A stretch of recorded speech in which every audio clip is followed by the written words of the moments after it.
Good evening and welcome to the June 19th, 2017 regular monthly meeting of the Coeur d'Alene Parks and Recreation Commission meeting. Let's begin with roll call. Commissioner Cranston. Here. Commissioner McDowell. Here. Commissioner Lean. Here. Commissioner Tate. Commissioner Hill. Commissioner Wood. Here. Commissioner Edinger. Here. Commissioner Burgess. Commissioner Foster. Thank you. Commissioner Lean, if you would lead us in the pledge, please. Stand up for the Pledge of Allegiance. I pledge allegiance to the flag of the United States of America and to the republic for which it stands, one nation, under God, indivisible, with liberty and justice for all. Thank you. Do any of the commissioners tonight have a conflict of interest with any of the agenda items tonight? None here. No, Okay. sir. There are none. Before we get into the approval of the April 17th meeting minutes, Bill, it's my understanding that item 8, pedestrian-friendly street signs, that is off the agenda and will be taken up at a later time? That's correct. Okay, so everybody cross number 8 out. Okay, if everybody's had an opportunity to review the April 17th, 2017 meeting minutes, are there any recommended corrections? If not, I'll entertain a motion to approve them. I'd move we approve the minutes as presented. Second. Okay, the motion's been made by Commissioner McDowell and seconded by Commissioner Edinger to approve April 17th meeting minutes. All in favor? Aye. Any opposed? Minutes are approved. Okay, Bill, since you're the lonely staff person at the table, I guess tonight's staff report is all you.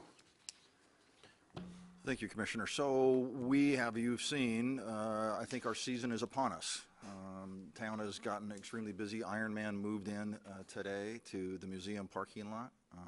We have had a couple of very large events already this season, just gearing up for more.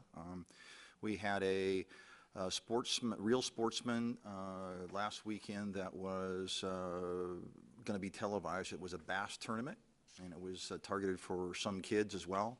That was a pretty big turnout for that. On June 9th, we had a family heritage fun day. That was also coincided with the carousel opening up for that day. And I think there were probably over a couple thousand in attendance that flowed in and out kind of regularly for a very long time. So, and we're just hitting it hard. I mean, the crew's working long hours and 7 days a week, and the recreation has opened up some more swim lessons, and those were well received. We've gone on to that system where if you didn't get to sign up, you're on the next roster, because we were finding people were being left off. That came in maybe after the fact, and that's been received very well. So we're able to spread those lessons around to more children than we had in the past. And other than that, I'll entertain any questions from you guys. Okay, any questions for Bill? Thank you, Bill. Do any of the commissioners tonight have any comments or announcements for this evening? Christie? Mr. Chair, thank you. May 5th was the second anniversary of my friend Sergeant Greg Moore's death. We continue to move forward on our fundraising for the memorial for Sergeant Moore that will be down in McEwen Park.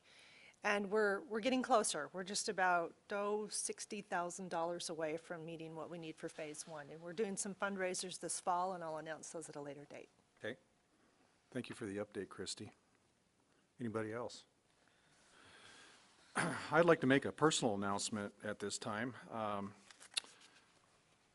Lifelong Coeur d'Alene resident and local landscape architect John Mueller just released his book last week titled Private Park, Public Park, a story of Coeur d'Alene and its first city park. And it tells the history of the downtown city park foreground area from the very beginning when it was home to the original native peoples all the way to current day today. And it also really relates to how the city was kind of at the heart of the city and how the Coeur d'Alene became the community as that we know it today. It's a really interesting read, and I know John's put a lot of hard work and a lot of research into it. And I would encourage anybody that enjoys a good read, enjoys local history, will enjoy this book. So if you come across it out there, pick it up, and I think you'll enjoy reading it. Mr. Chair? Yes. Since parks are our business, any idea where we can find a copy? The Museum of North Idaho is selling copies. I believe the Well-Read Moose here in town also has copies. I don't know how many was in the first printing, but also John Mueller himself can be contacted for a potential copy, and I think those are probably the best three sources right now. Great, thank you. Okay. We are moving on to public comments now. Is there anybody in the audience tonight that would like to address the commission that isn't already here on one of tonight's agenda items? Nope. Okay, Bill, I'm going to have you lead in the next agenda item, which is a informational presentation based on a water-based business. Thank you, Commissioner. So Rob Riley is here to speak to, you saw one of these presentations from the Tarzan boat a few months back. Mr. Riley has an item called Hooligan Island, and I sent you his manual to look at it. I've got this on the board here for you. I think I'll open it up for Rob and then just let him take it from there, and you guys can ask the questions that you asked of the Tarzan boat endeavor as well. Okay.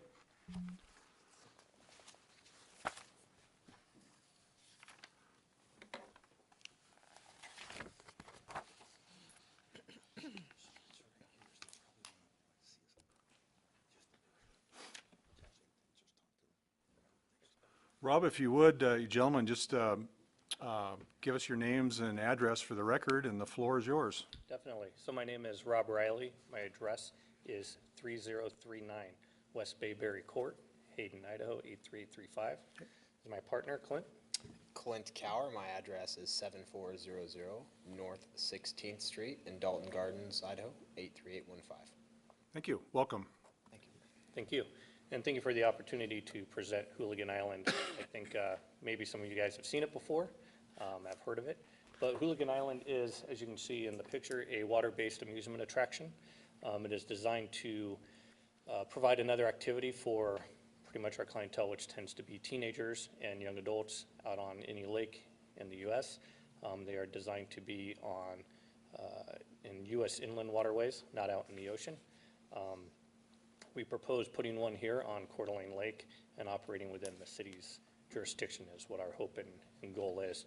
We've spent a lot of hours and time working with everyone from the Coast Guard to even just this last week, the Army Corps of Engineers with our engineering firm to make sure that we're providing a safe and accessible attraction for the residents here in Coeur d'Alene and surrounding area. It is really designed, as you can see, it has a number of trampolines, a rope swing, a water slide, and a water blob, which is one of our I would say our most popular attractions, as they tend to be inaccessible for a lot of people. If you go to a private camp or send your kid to something there, a lot of times they have them, but due to the cost, the general public typically cannot play on one. So we found it a great idea to add one of those to our attraction to allow others to be able to enjoy it as well. Our attraction is a little bit different than the Tarzan boat. If you've seen before, we prefer to stay stationary in one location. One, so where everybody sees and knows where we are. Two, as from we learned with meeting with Bill and his staff approximately a week ago, if there's ever an emergency, where we are located so everybody knows. If something does happen and somebody needs to be taken from. And number two, it just provides a nice, safe place for us to be where we're not obstructing other boats and waterways. Our hope and goal is that we find a way to operate and within the city's jurisdiction. It would also be very nice if we could have a location where we can set up a portable kiosk to sell tickets and also have a safety security officer for the island off of. We have even an updated safety plan and procedure based on scenarios of possible injuries, how those would be handled. We did that at the request of the deputy fire chief. Our goal is to, again, from a safety standpoint, provide a fun activity. And to give you an idea, I know kind of in Facebook comments and in Coeur d'Alene press comments, there was a lot of question around liability, insurance, and all those things. To give you an idea, we are 6 times the limit that the city is asking for liability insurance. So we are very well covered for any possibility that's out there. Clint, do you have any comments you'd like to add? No, I think one thing I'd like to say is we have done this. This is our 3rd location, so we have done one down in Lake Havasu. We've also done another one in St. George, Utah. My background is building trampoline parks. I currently have 4 trampoline parks in Canada, and this is just another fun idea that we thought that it'll definitely hit all over the nation. We talked to the Coast Guard, and he says, don't be surprised if, there's a few players in town, but they'll be on one of these on every lake in the next 3 years. So now's a good time to start with you guys. So. Okay. Open to any questions. One question, I guess, you kind of generally described that you'd like to be within Coeur d'Alene's shoreline jurisdiction. Do you have any specific locations that you are having in mind or targeting? I would love somewhere out in front of City Beach. And then with the kind of the companion kiosk on shore that you would need, you need something that would be available somewhere within City Park then, if that would ultimately be the location. Yes, ideally. We do have scenarios where we can operate and sell tickets outside of City Park, obviously. And we're totally fine with that. The key thing that I would love to have is, again, that security safety officer. A lot of the concerns that came up from the police and the fire department was, if somebody gets into a fight, if somebody gets injured, how do we address that? Part of that is having a liaison on shore who can actually communicate and collaborate with police if the need ever arises. We've never had a situation where we've needed that, but obviously it is on our radar from a safety standpoint. So ideally, we would love a spot in City Park or nearby that we could operate from. Mike? Or the beach, sorry. How far offshore would you be? We require 10 feet of water. So to give an idea, I think probably in front of City Beach, we'd be somewhere around 100 feet. So 100 feet, so that'd be roughly where the old swimming docks used to be. The one that was parallel to the beach, basically running off of Independence Point, parallel with the beach. Bill, how far offshore is the current swimming safety boom off City Beach? We don't put the swim buoys out, but what we have, or not swim line rather, but we have our no boats swim area buoys out at about 2.5 or 300 feet. So they run parallel to City Beach down to about Hubbard. Okay. Yeah. Well, obviously, we haven't been in 100 feet to really see what that depth is. So I would have to kind of see where that depth is to really determine where we'd like to be in the water. How would your clients get from wherever it is on shore to and from the Hooligan Island? Excellent question. At all of our other locations, we're close enough into shore, we issue life jackets on shore, and the patrons swim out to our location. In all the other areas, we're close enough that we're able to do that. If by chance we're not able to be close enough, then we are more than happy to provide a shuttle service via boat. We'd operate with a 6-pack under the Coast Guard to provide that. Okay. Talk to me about your safety plan. And you said you have submitted that to the police department? We discussed it with the police department, and the fire chief actually asked us to come up with a public safety document or a public safety plan from where we located to how would they have access to our location. So if in the event of, I mean, obviously we're trampolines. So if somebody got a serious injury, how would they be able to address us from an EMS standpoint out on the water where we weren't having to take them into the land? Did you say you have a plan that's been approved by the fire department? No, currently it is not. We just finished putting that plan together.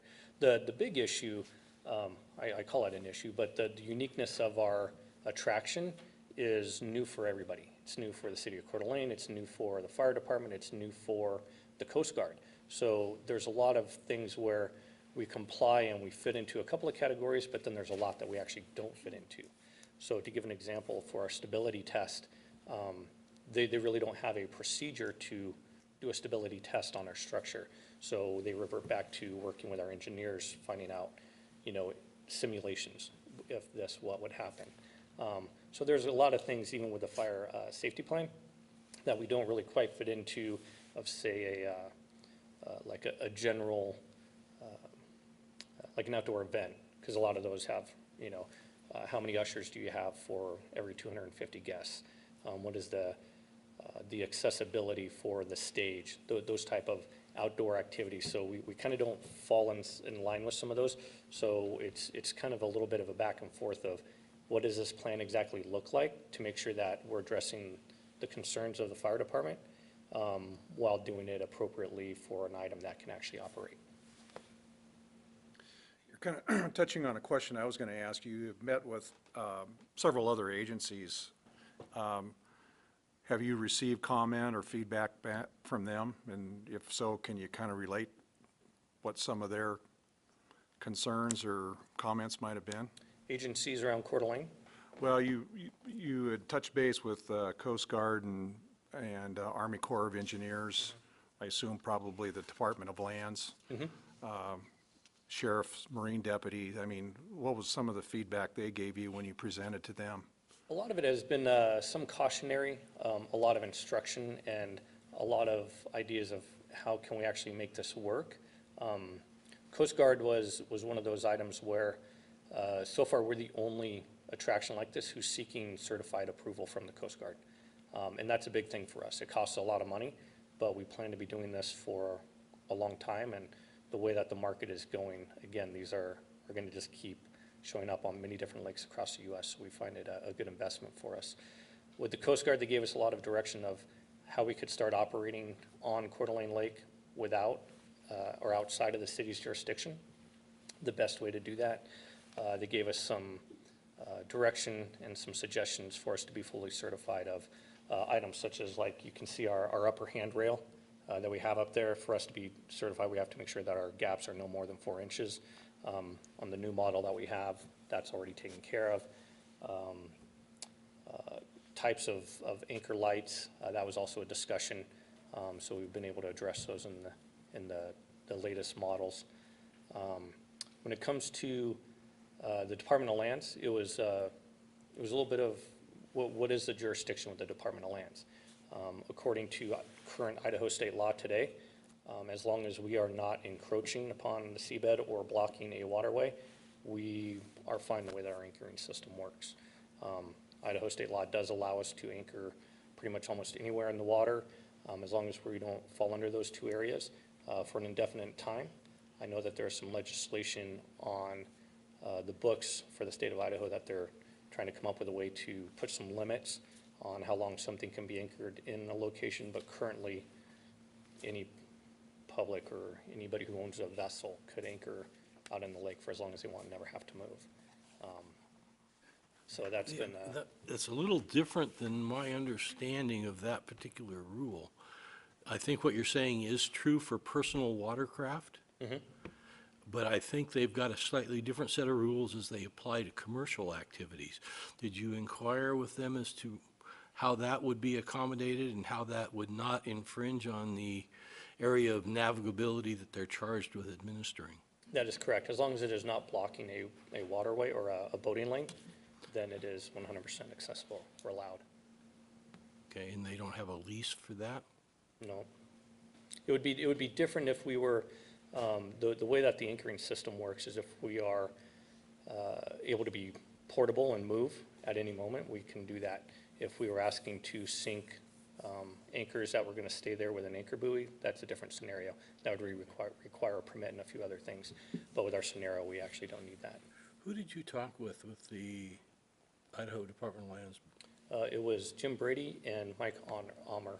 Okay. I think that's how you say his last name. Rob, is this the island itself, would that be something that would be anchored for a period of time, or is it something that gets towed away in the evenings after use and docked somewhere else and brought back the next day? How are you proposing that to We work? propose to leave it in one spot for the season. So pretty much by Labor Day, after Labor Day, we would close up operations and remove it from the lake. In some of our other areas, we do move it in and out every single day. Those are different mooring and anchoring restrictions. And there we actually move it out in the morning and pull it right into shore. So we really do only move about 125 feet maybe back and forth every day. And there we actually have anchors that are permitted. So we go out, anchor it there. Ideally, because of the water blob, just it's cumbersome and bulky. It's very nice if we can stay on one location. So you're proposing that when you're off hours, anybody could swim out there and jump on it, and, or how does that work? Yeah, if anybody really wanted to go out there and get on it, in theory they could, right? They would actually have to have a big enough boat that would allow them to get above our security fencing. So that would be a possibility. I will not lie about that. So we've taken steps to provide security cameras. We've got an alarm system. We've got a notification, which actually when we talk about like the fire and police department, we're not going to have it notify them kind of like the home security system would, that somebody's out there. It's something that we can actually deal with. All of our ladders do come up and are removed every night. So even for them to actually get up to the second level where our attractions are, they would have to find a way to climb up about 6-7 feet to be able to do it. So we try to discourage and make it as hard as possible. Locked gates, no climb fencing, you name it. But if you had a big enough boat, you got up to it, you can find a way on. Just like anything. Christie? Yeah. Can you tell me, are you still operating in Lake Havasu and St. George? That is correct. And probably the most questions you get are safety related because of everyone doesn't want to see a bad accident, but then also the liability that goes along with that.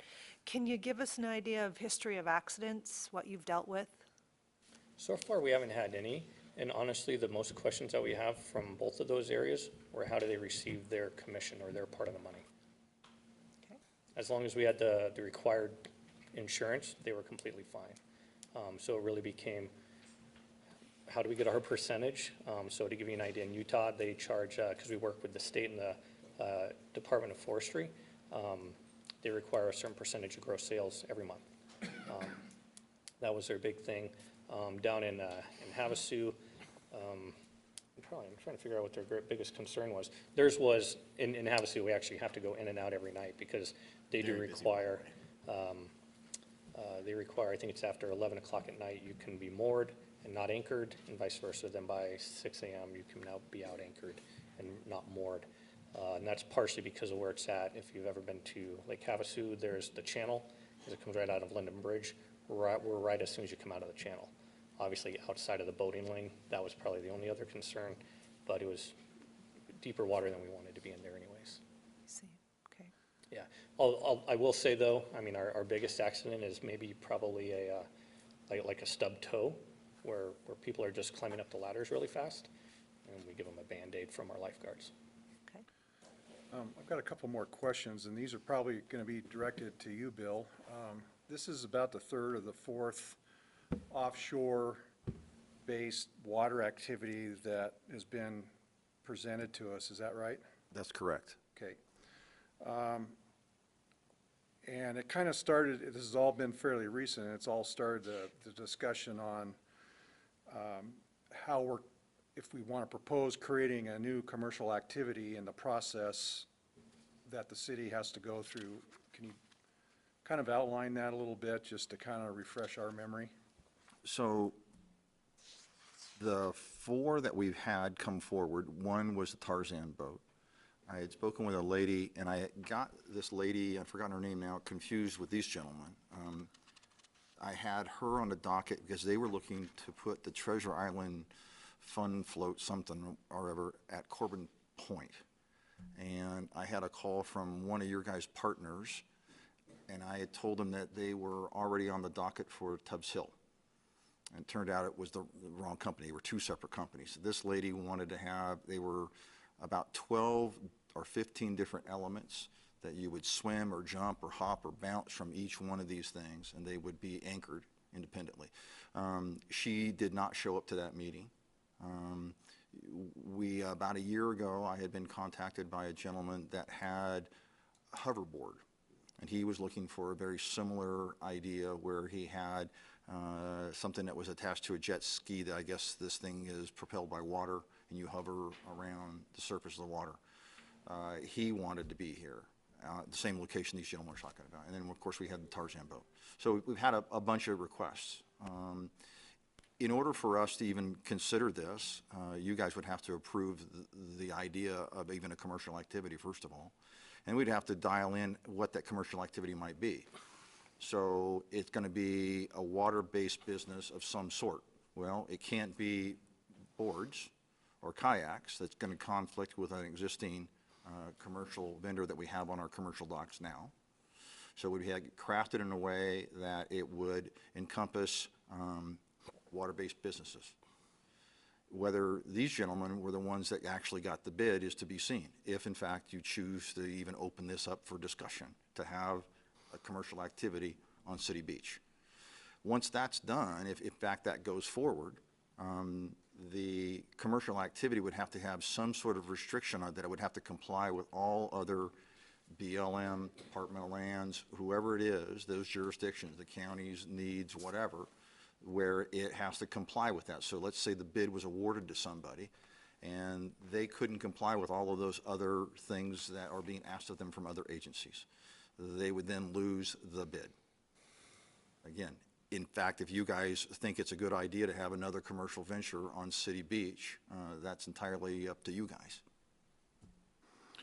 Have you had any feedback or comments either from the other city departments or from the other commercial lease businesses down in that specific City Beach, Independence Point The area? other departments, like Rob said, we had met, it was a Thursday ago, a week back, I guess, and we met with representatives from police, legal, 2 from fire, and 2 code enforcement, along with the city clerk, and Sam LaPresta, my second.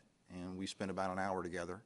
And he handed out the pamphlet, or the book, the manual that I sent to you all the other day, and had lots of questions and lots of concerns. Rob says that he has something that Mr. Lopper asked him to provide, which is the safety plan. I don't think Glenn's seen that yet. Our attorney asked me some questions about ADA compliance, and I said I didn't know if they would be able to provide that. I actually have an answer for that one. So according to the Coast Guard, we don't fall into a category that would require that.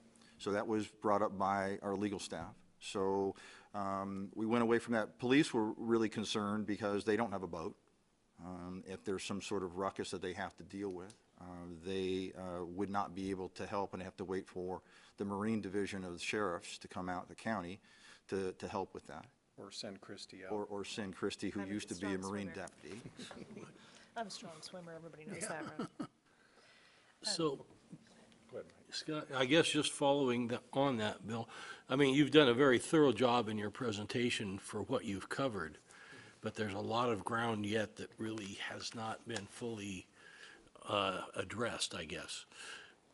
If I remember right, even when we had the move forward to have a second food location, that seemed like that took us a couple of years to agree on where, and then we had to put it out to bid, and there was a pretty lengthy process associated with that. There was. And so we've got both a ground location and a area that would require, I think, at least a sign off that no encroachment permit is required from IDL, and then whatever else would be required from the other agencies responsible for controlling that area of navigation and the vehicles on there. Boy, I just don't know how we'd make that happen in a short window of time. It really seems like a lot to occur, and we really don't have ourselves lined up to even consider something like that at this point. Christie? Thank you, Mr. Chair. I was kind of going to say the same thing, that I'm not sure that this commission will want to move forward on this tonight, just because there's, seems that a lot more we need to know. But I wanted to make a suggestion to you, and don't hold me to it.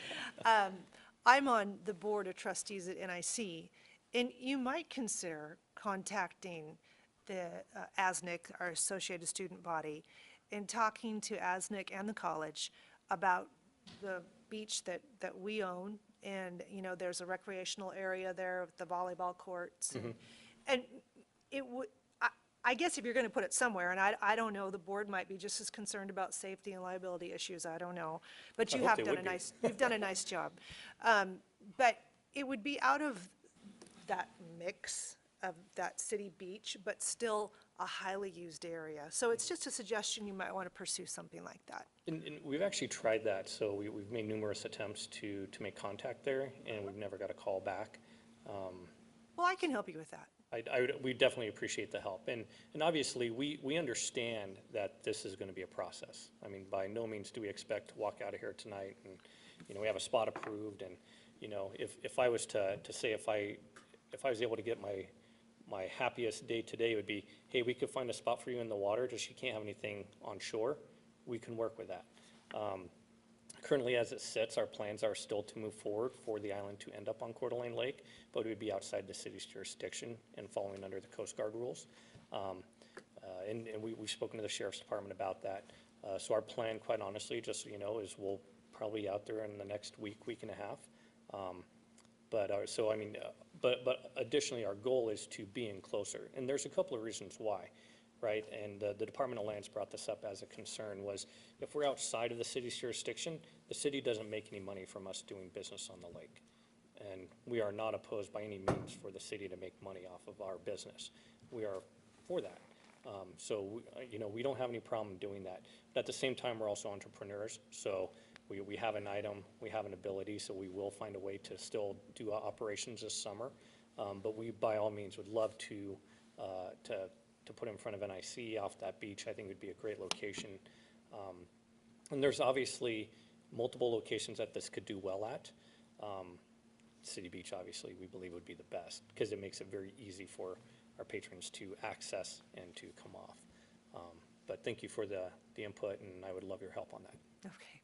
To kind of follow on your comment, Christie, is I think location is one of the issues this commission would really have to vet, because for the last several years, the location there off City Beach and Independence Point has always been one of a high amount of commercial and private activity going on off the beach, and it's always been a concern of safety, and it's come from a number of different sources. So I think that would be something that would be concerning to this group that we'd really have to look into and vet and you know, see where an appropriate location for this type of activity would be. Yeah, definitely. And on that idea of safety too, we haven't touched yet on lifeguards. Because of where it's at, we would have open water certified lifeguards that would provide the safety for that. So even the way that we view it is, if we're close enough into shore, our lifeguards would still be able to provide life-saving abilities for swimmers who may not even be patrons of ours. It's not like we're going to say, oh, hey, they didn't pay, we're not going to help them out. But we could provide, since the city does not have open water lifeguards there anymore, in our immediate area, if it's within our ability to provide service, we're more than happy to do that. Again, we're community guys, we're from here. We're not somebody who just came from out of state and, you know, just kind of throwing this in there. Even though we do operate in other states, to be honest, this has been the hardest one for us to work within. Utah took us about a week to go through all approvals. And their weirdest thing was their insurance, just the requirements that they had on it. But I mean, our goal honestly is to have a safe activity that people can enjoy. Because trust me, we don't want any accidents. We don't want any little kids getting hurt. We definitely don't want any adults getting hurt. And we've spent a lot of time and money in our design to make sure that that happens. So especially like our trampolines, that's the biggest concern for our insurance company. Water is one thing. They can deal with that because we have life jackets. That one's easy. To add in the level of the trampolines, that was a much bigger item. So we spent a lot of time and everything from the pitch and the degree of our of our trampolines as compared to some others, say as a Tarzan boat. The suppleness of our springs to make sure that there's a reduced possibility for buckling of knees and breaking of backs. And I think it's honestly paid off because we haven't had any injuries. We haven't had any issues that we've had to deal with. And we're, knock on wood, we're not going to have any more or have that possibility come up. But as we go through this process, please understand, as a safety concern comes up, we're more than happy to work through and find a process around that. Like with the police department, what if we had a fight? How would we do that? Obviously, we need to get them off of our vessel and get them to shore, just like the Coeur d'Alene cruise boats would, right? They also don't have an ability to just, have the police department show up there. So we'd fall into that same category of how do we address that security concern. And our goal is to work with you guys to make sure that we meet your expectations and hopefully exceed them and do it in a manner that, honestly, we would love next summer to have that spot where we could do business with you guys. What other areas do you have Hooligan Island? Like, say, Hayden Lake or We're working Spirit through Hayden Lake Lake or- right now. Pardon? We're working through Hayden Lake right now. That one, Hayden Lake's actually, it opens up a lot of different things. One, the city feels where their jurisdiction is and where they don't have jurisdiction. Also, since it's not a federally controlled water, it bypasses the U.S. Coast Guard requirements. So it's a little bit of a different animal. But Hayden Lake is definitely on our radar. Pend Oreille is one that we've been talking to the city and the county up there. Flathead Lake over in Montana is another location. Our goal is to put these in many areas. South Lake Tahoe, one. California tends to be more about environmental concerns necessarily rather than safety, oddly enough. So every place is a little bit different. So going back to your question, were you asking where are we currently operating or where are we proposing to operate? well, where do you want to go? You name it. Everywhere. Everywhere. They've mentioned that they're in 2 locations right now, Lake Havasu in Arizona and St. George, Utah. So I assume that you're actually in the water now there, aren't you? That is correct. Yeah, and some locations that we're just waiting on for final approvals, and then also for our manufacturing to get caught up. Because they take a lot to manufacture. Any more Any other questions for Rob or Clint? Thank you for your presentation. Yeah, Any thank you other for the time. comments or discussion? I guess my question would be, how do we follow up from this? Well, I Follow up think with we'll, I'm going to see what the commission's pleasure here is and what kind of a motion that they may want to make moving forward here. So I think we'll probably have a few comments depending on how that goes and what might be the next steps. Yeah. I guess from my point of view, we're already, as Bill pointed out at the beginning of this evening's presentation, summer is here. And so I think to try to think we might have something for this year, I think we're already beyond that. This is a discussion that probably should have been undertaken maybe in December to really allow enough time to really ferret this out, if we want to do that. And I think we collectively have to look at, we've got, is there music going to be associated with this or anything like that? We do have an audio system, and that was one of the questions and concerns that the police department had from decibel level. We've got a foreground neighborhood that tends to be fairly sensitive to that, if you've been following any of the news. Totally media. understand. Yeah, well, and quite honestly, for the music aspect, we need to make sure that our lifeguards can hear. So it's something, as we're far enough offshore, it shouldn't be so loud that it should be bothering foreground, because we need to make sure that we are aware and able to hear somebody in distress. Good point, good point. Well, I want to add, Mike, to you in that, it sounds like a fun activity, but the location that's ideal for you is also very full of activities. And I have some concerns about how does it all fit in, and I think about everybody that wants to do stuff like this wants that location. So I think we got to go with some caution and vet the area, and it would take some time for me Yeah, to and feel we're comfortable. open to locations. I mean, by all means, I'm telling you what I would prefer. Yeah.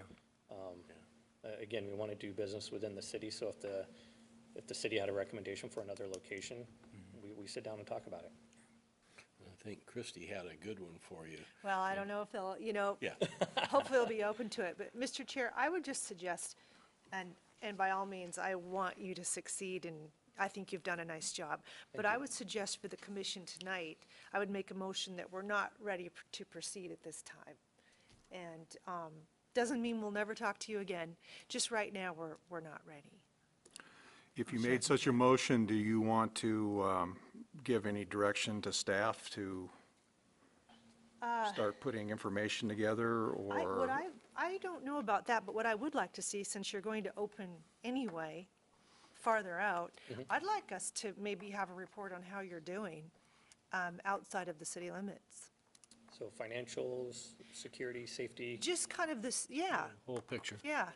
And again, I hope you're very successful. You're just trying to have fun, and people will enjoy it, but we just have too many concerns right now to move forward. Understood. Yeah, we're also going to actually have a, like a first responders day, so we could probably get a lot of feedback from police and fire on Excellent. they think they're going to die or not. Okay, Christie, do you want to formalize a motion? Yes, Mr. Chair, my suggestion is when it comes to the water-based business, that the commission not take any action at this time. We do not move forward at this time approving a new water-based business. Okay, is there a second? I'll second that. Okay, I'll second it. okay. Motion's been made by Commissioner Wood and seconded by Commissioner Lean to not entertain moving forward with this at this time until more information is known. You got the gist of the motion, didn't you, Melissa? Okay. Any further discussion? Yeah, I guess under discussion, maybe we can have at a workshop address maybe all of the topics that really should be reviewed as we move this forward, because there's a long list, and so I want to make sure that we're thorough. The idea of keeping it fair and keeping a process where all parties could participate, I think, is one amongst many that are key to this. And we'd appreciate that, actually, if you guys truly had a list and process. It makes it a lot easier, because we end up in meetings and we say, oh, well, what about that? And, oh, okay, well, we'll go back and work through it. If there was that defined process, it would make, honestly, our jobs a lot easier, and we could provide more comprehensive information. Bill, why don't you go ahead and move that as a discussion item at our next workshop, which is Wednesday, July 5th, 11:30 a.m. at Crusoe's Deli in the Ironwood Square, Coeur d'Alene. So, Do we need to vote on this motion? all in favor? Aye. Aye. Any opposed? Okay. Mr. Riley, I'm happy to connect with you and help you reach NIC. Can we maybe speak after the meeting? Yes, Thank you very much. absolutely. Thank you, Rob. Thank you. Clint, thank you for the presentation.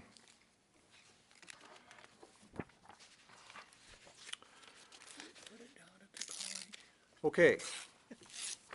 Our next item is an action item. The decision point tonight, staff is requesting the Park and Recreation Commission approve the use of Parks Capital Improvement Funds to resurface Cherry Hill tennis courts. Cherry Hill Park property was purchased in 1999 and in 2000 was annexed into the city of Coeur d'Alene for parkland. Beginning in 2005, the park has had ongoing development to provide a variety of activities for the public, including 6 tennis courts. These courts are being well used by the public, the tennis association, local schools, the pickleball association, and our own recreational programming. The cost to resurfacing all 6 courts and restriping with the current configuration is $40,500. One of our user groups, Charter Academy, has stepped up to help us with the resurfacing by contributing $6,500 to the project. The resurfacing of the court usually lasts about 10 years. These have been in place 12 years and have developed some cracks and chips that need to be addressed this year. If funding is approved, the work would take place this September to take advantage of the dry and warm conditions. Again, the decision tonight, whether the Park and Rec Commission approves the use of Parks Capital Improvement Funds to resurface the Cherry Hill tennis courts. With that, Bill, do you have anything to add to that?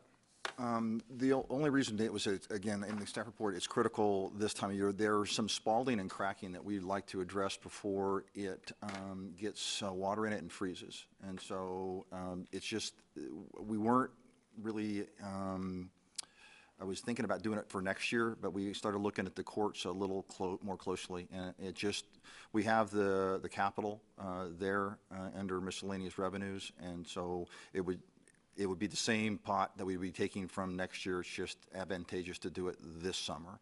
It'll be after, if approved, we've got a big pickleball tournament in the last weekend of August, and so the window of opportunity is the month of September. Is there a bid process or things you have to do This is between the period of time when you want to do the project and the No, this decisions is made? one service company that provides this. They did those courts initially. Okay. And I might add too, in that cost includes the Pickleball Association themselves painted some pickleball lines in the bottom two courts. This proposal has those lines being installed as well. We don't touch the top two courts for the tennis folks. They just use those. The Pickleball Association would use those on their tournament, but they put down only masking tape to identify the court itself. Okay. So with the Academy's contribution, then, the CIF expenditure would be $34,000? That's correct. And the amount, that's a pretty firm proposal? Yes. Okay. We've been going through our Parks Capital Improvement resources and future funding and trying to prioritize our projects. I think this project was something that ranked fairly high on our priorities that we discussed in our last workshop. That's correct. You did. Okay. Would you like a motion?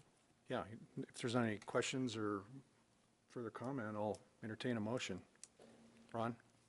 I got a question. Bill, have you or anybody else contacted the pickleball people about a contribution? I let them know that we were in process of doing this, and they did not offer up a contribution at that time. Okay. Okay. Mr. Chair, I would make a motion that we would approve the use of Parks Capital Improvement Funds to resurface the Cherry Hill tennis courts. Is there a second? Second. Motion's been made by Commissioner Lean and seconded by Commissioner McDowell to recommend resurfacing of Cherry Hill courts be approved using capital improvement funds. Any further discussion? Under discussion, I'd like to extend our thanks to the Charter Academy for contributing to help offset the costs. Yes, it was very helpful. Anything else? All in favor of the motion? Aye. Any opposed? Okay, that moves forward unanimously. Bill, I guess that goes towards, goes to the next General Services General meeting? Services and to council, yes. Okay. All right. Next up is something that we've been kind of looking forward to here for a number of years, and that's taking a look at the conceptual master plan for the Veterans Centennial Park. So, Bill, why don't you give us a little further introduction on that and Okay. take it away. Mike Kempton, who has been the driving force in the Open Space Committee, and enlisted the help of Michael Walker, who is on that committee as well. They've been working on some ideas and concepts to create a passive use park, and they've, as a group, have been working real hard at it. Mike can't be here this evening, and so, well, Mike Kempton can't be here this evening. He's on the docket. Mike Walker, who actually developed the plan, is here to give a little PowerPoint about it. It looks like we have some folks here from the neighborhood, and hopefully we can answer some of their questions. Before we go, is there anybody signed up to speak? Okay. Mr. Chair. Yep, Christie? And I would just like to tell you that in my former life, I put together all the block watches for the city. And the group up there, very active, very good group, very conscientious of their neighborhood. And so some of them are here tonight to speak, and I think really just kind of find out what we're finding out, just get some information. And what I've explained is all conceptual, and so down the road, we'll have a public meeting for more ideas, but tonight they're still here to give a little input. Great.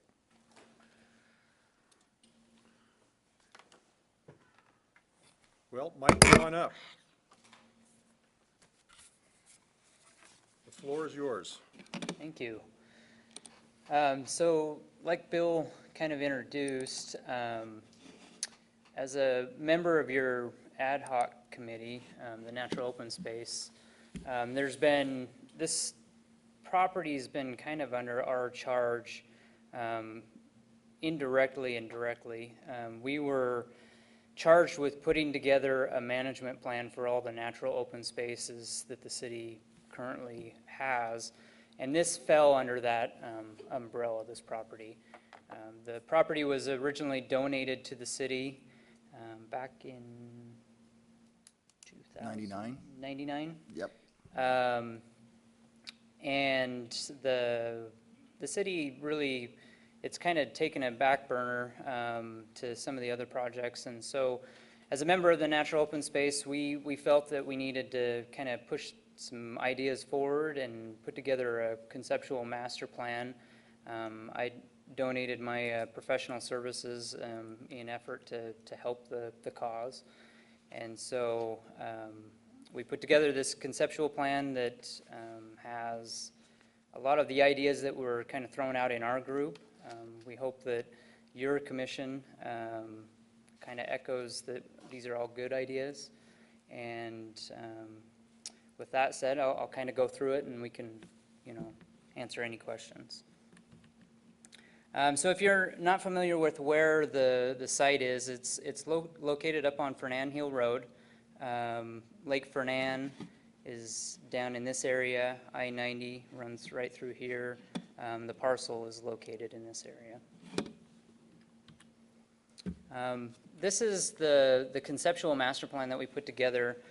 We identified very early on several areas and uses that we thought would work very well with this site. Just to kind of orient you, north is this way. The Victoria Place subdivision is here. Fernan Hill Road is down here, and Lake Fernan down that way. The city, and then French Gulch Road is down in this area. So one of the first things that was identified is that given that the current site really has poor access to the public, we felt it was an important part to make this site more usable for more citizens. And so the initial thought is we needed to develop a parking lot and formalize the access through this location. The city had, through the acquisition of this property, gained a formal access and right-of-way through here that is part of the property. And currently, the access to the property is through a dirt road that goes through this area right here and kind of goes through a couple other properties. So we wanted to first work within the boundaries that the city had right to work within, which is located around here, and then develop a parking lot again to create better access. Here's kind of an enlarged view of that. We're proposing that, a 24-foot paved driveway comes through here. We would have parking lot in this area with generous landscape islands. Again, being in the natural open space, we wanted to minimize the impact that this would have on the area and not create this large parking lot that was just a sea of asphalt. And so we created large landscape islands to do that, as well as in the initial concept, develop a parking lot that has a lot less parking initially, but has the room along this boundary that could be expanded as the use increases. We felt that was an important part of this parking lot design.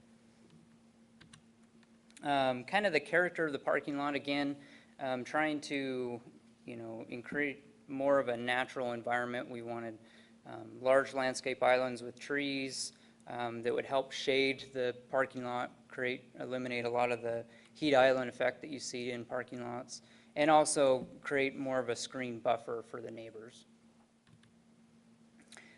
Next to the parking lot, we wanted to create a play area. One of the things about this property in this section of the city is there's really no city parks within close proximity to some of the city residents. And so we felt it important to provide a playground area, but we wanted it to be in the spirit of the passive use park.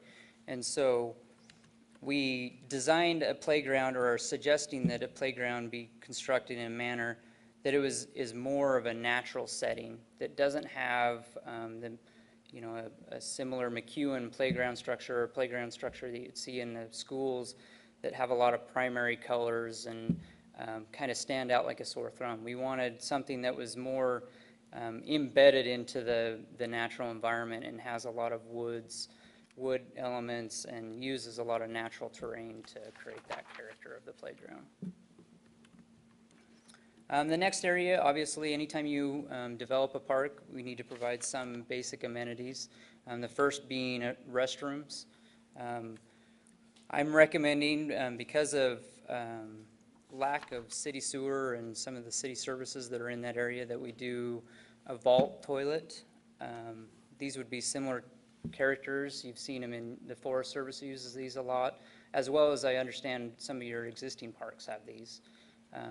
So this also helps with the maintenance of the park.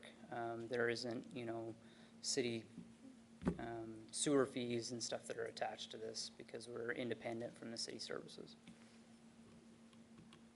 The next area, being that the namesake of the park is Veteran Centennial, we wanted to do an area that is dedicated to the veterans and create kind of a private garden located in this area with easy access to the parking lot for accessibility reasons. Create an area that could be a memorial garden. It could have statues, maybe plazas, that kind of thing, pedestrian trails. But kind of integrated more into the natural landscape, but we felt like we needed to dedicate an area that had the veterans in mind.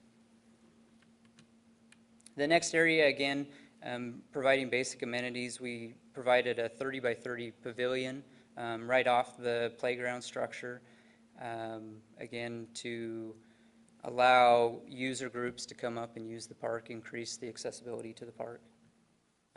Real simple structure, similar to some of the structures that you already currently have in your park. Again, keeping it simple for cost reasons, as well as just minimize the impact to the site. Next to that, we proposed a natural amphitheater. I want to stress that it's natural. It's not amplified by any means. Think of kind of the ancient Greek amphitheater is the way it's kind of designed, with it built into the natural grade rather than a built-up structure. This is kind of a closer in view of that, with some walking paths that are gravel, some grassy knolls that people can sit on. This is kind of the character that we saw for that pavilion, or amphitheater, I'm sorry. With a potential, stage right at the bottom, where the thought is that somebody, like a school group, could have Fish and Game could be out there doing a presentation to the schools, or maybe there's a small group that just wants to have an informal discussion. This would be an area for that. The next to that would be an open play area. We wanted to make sure to preserve some of the openness of the current site. Again, to preserve some of the views and vistas for the adjoining neighbors, as well as retain some of the natural character that the site already had. So this was one of the areas that we wanted to do that. We thought that this would be a good area for walking paths, all being gravel, no paved walking paths. And potential locations for artwork if the Arts Commission or another organization wanted to put something out at that site. The next area that people had kind of expressed interest in that we really don't have in our city is kind of a wildflower area where wildflowers could be planted. But some of the concern with that is the maintenance of it, so we limited it to a smaller area so that it wouldn't become a burden to the city's maintenance crew. The next area here is a kind of a rain garden. Through walking the site and tours with my group, we identified that this portion of the site actually has some natural spring cattails in this area. And so we wanted to kind of expand upon that and create, the initial discussion was, well, maybe we should put a pond in, and then it was quickly decided that a pond wasn't the right avenue there. But we wanted to create an area that would correct stormwater in heavy rain events like we had this spring, that would also allow species of trees and plants that need more water. And with the site being fairly arid, this was one of those locations. Again, going back to kind of some character sites, you know, we're not seeing it as standing water. It's just kind of a depression in the ground that would be created with trees located around the outer edge. The next area, again, just developing some of the character of the site, was, again, going with that water basin, is creating kind of a dry creek bed, again, to create a better experience for people walking around the site. And then with that, there would be the potential for some small bridges. One of the discussions is maybe that we encourage some of our historic elements into this site, and that's where the railroad trestle look came from. So.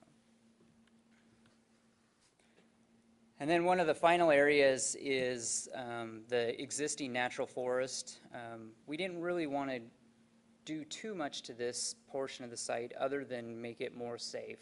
There's some tree falls that probably need to be cleaned up, some trails that needed to be expanded upon, but really keeping the trails to a small 4-foot walking path rather than these big trails, because we want people to use this space, but we want to keep it as natural as possible. Enlarged view of that. So this, again, kind of some character slides that we like to see continue for that portion. The next portion is kind of a boundary portion. This area, we just see planting some more trees, increasing the diversity of the site. Again, to get away from insects and damage to the forest and some of that. So we thought that would be a good area, as well as creating some benches that would take advantage of the city views that site currently has, as well as creating some nice spots where people can stop and take a break. Some of I threw these slides in. This is the Moscow Arboretum. This was kind of some of the character that we wanted to incorporate into the site. This has been very successful for Moscow, and the city of Coeur d'Alene really doesn't have anything like this, and so we felt this site would be a very good candidate for something of this nature. Some tree species, we met with the Native Plant Society, get their recommendation of tree species and plants that would work up in that area. Again, to minimize the impact to the water services. We don't see a lot of the site being irrigated, that it would just be left natural. Some more trees and some more tree species. We wanted to encourage a lot of low shrubbery, again, to preserve a lot of the views through the site that we felt were important, rather than planting a lot of large trees that would block everybody's view. So I'll stand for any questions. Mike, Yeah. you mentioned like the wide open play area. You're not proposing any kind of irrigation on the site? No. The only location that I propose that we do irrigation, and it's primarily to meet city standards, would be around the parking lot itself. Obviously, we would have to provide some water service for the restrooms and some of those things. So the water would be primarily located in this area of the site. Again, trying to keep it more natural as well as limit the overall maintenance cost and the initial construction cost for the site. Ron? Do you have any estimated cost? We don't.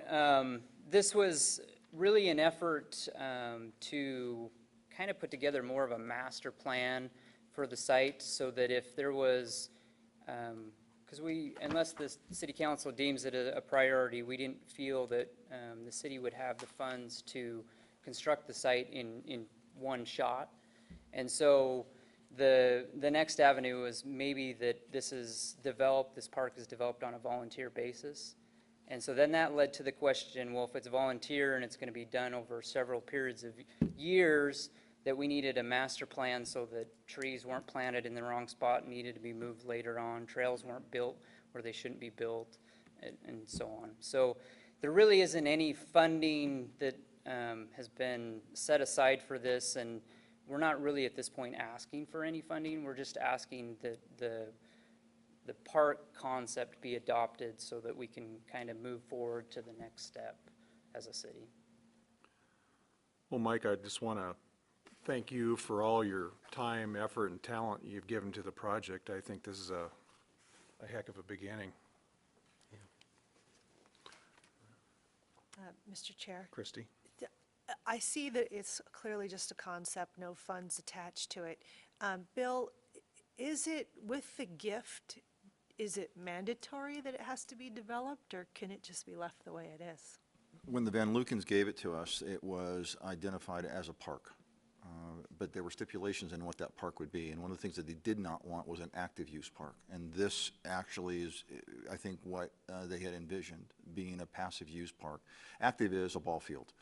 So that's the distinction between a passive and an active use park. And that's what this is a passive use park. We'd always thought, way back when Karen was still with us, that, and Mike touched upon that, the Arboretum idea was something we were all excited about for this site. His idea of the amphitheater falls right in with that educational component so that schools could go there and they could have a presentation and they could walk the site and see those individual species, whether they're the second story stuff or the primary trees. So Mike's just done an excellent job. I mean, I'm just astounded at how well it turned out. The entire crew, though, or the committee, has been really working on this for a couple of years, seems like, 18 months, 24 months. But so I think we're in line with the gift, to answer your question. So it's obviously very beautiful the way that you've done it. I just don't know that it's going to suit that park. And I think you'll hear some information tonight because there's a tremendous amount of wildlife up there, and I'm not sure what would happen with the wildlife with some sort of developments. But I'll leave that to the neighborhood to discuss with us. I guess my comment would be similar. I think you've done this is a great catalyst, but certainly we've got a lot of neighbors in the area and want to hear what they've got and certainly what they think of what you've presented here, and maybe we'll have some new ideas come out of that too. Yeah, and that was the other part of this is because this is kind of conceptual and it's really stayed within the natural open spaces realm, per se. We felt we needed to get enough information out there to, kind of start the dialogue. And so that's where this kind of came along. And so really at this point, because we're an ad hoc to you guys, we felt that we needed to bring it forward to you and use you guys as an avenue to gain that additional comment from the public and from the neighbors and see if this is something that they would be interested in. We hope so. We feel like this is a good use of this location, but obviously everybody will have their opinion. Yep. Thank you. Anything else from Mike? Thank you very much. Thank you. There may be some additional comment here in a little bit, Mike, but I know we have some guests that have signed up to speak. Walt Richard, if you would come up to the the podium and just state name and address for the record. You have 3 minutes. 3 minutes? I'll try to be brief. Does that include questions or? No. No. Okay. Ladies and gentlemen, ma'am, I live at 907 North Victorian Drive, which is just above that red circle bordering the park. I came here about 25 years ago. I bought some property, or this particular property, about 25 years ago. And one of the things that I was concerned about at that time was I was excited about the park, but I was concerned about it because I was able to research it, and I found out that it had been donated to the city on stipulation that it never be developed. So I went to Kootenai County, and I got a copy of the form that was recorded where Mrs. Vanderlaken did gift this property. But she had a wish, and that wish was that this remain in as natural state as possible. That's the wording off of the deed.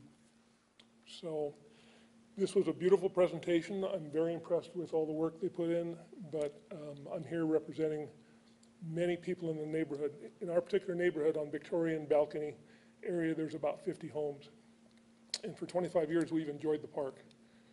We watched wildlife come and go. I took a picture of a fawn that was just born last night right out in front of my house. I've taken pictures of herds of elk, pheasants, bear, moose. It's a real treasured place that we hold this in at a certain level of high esteem because it's open, it's a park, it's available to all of us. And not just us, anybody that comes up there is not prohibited from going in there. And so we've had a number of conversations among ourselves when we learned that this park was being surveyed. Hardly anything can go on out there without somebody seeing it. And we saw a survey crew and we went down and talked to them and what's going on. I didn't buy this property with the idea that it was ever going to be developed because it was restricted from being developed. And I certainly didn't want to build a house on some property where there's going to be a baseball diamond and grandstand within a few years. So I relied on that document. Just to describe our neighborhood real quick, it's a very low crime. In 25 years, we've had one burglary and one burglary attempt. It's because it is kind of hidden up there. Not a lot of people know about it. We learned that during garage sales. People say, "Yeah, I didn't know this was even up here." But we have enjoyed it. The park is being fully utilized right now. We see people mushroom hunting, they're walking their dogs, they're going on nature walks. I watched the family today, 2 ladies, about 6 kids, backpacks, and they made a big circle through the park looking at wildlife and deer. We have deer there almost every day. I've watched people fly kites. So it's a park that's open. And there's a legal matter here and there's an emotional matter here. And the legal matter may have to be settled somewhere down the road as far as if the city's within its rights to go against the wishes of the person who donated the property. It's not for me to get into right now. I'm just here to tell you that we have no problem with the park. It's open. A lot of people say they don't even know about it. Well, if the city wants to promote the park, tell more people about it, make posters, whatever it is to get people up there. It's an education in itself because it's a wildlife area as well. You don't need to have asphalt and restrooms and plumbing to make this thing work when you have an abundance of other information that be gathered by your senses when you go up there. One of the biggest problems that we will face is a law enforcement problem. Christie's very well aware of this. 4 or 5 years ago, we had a number of homeless people that were living and camping in the woods to the left of the picture. And law enforcement was called up here. It's a very difficult area for patrolmen to surveil and patrol. There's only 2 areas of where you really have a window at the park, and that's at the top where the cul-de-sac is. You can pull a car up there and kind of look out there, or over by the right-of-way. You can kind of see in there. Otherwise, it's all blocked by houses. So it's a real patrol issue problem, and by attracting more people, and the reason I say the homeless people 3 or 4 years ago, we had an issue. They started fires, they had tents and camps out in the woods. There was some smoke coming out one day. A couple of us went over, I didn't, but a couple of the neighbors went over and had to put the fire out, and they discovered the camps. We called law enforcement. If the restrooms go in there, you're gonna have homeless people. Christie, I think, can attest to that. They'll be going through garbage cans looking for cigarette butts. They're gonna be looking for uneaten food. And if they are there, it's gonna be a real difficult problem for law enforcement. So that's one of our biggest concerns. I brought up the crime rate because we've just had the one burglary, just a handful of thefts. We see a patrol car up there, no exaggeration, under 5 times a year, just on a patrol basis. So we don't see a lot of patrolmen. The park is working right now. We want it left the way it is. Field trips can go up there with teachers, that's fine. Anybody's free to go up there. It's just, I want to stay away from the legal matter, but just on an emotional one, it'll drive the wildlife even further away. The more people that's up there, the more traffic that's up there, they tend not to want to stick around, and it's a beautiful area. I've certainly enjoyed it.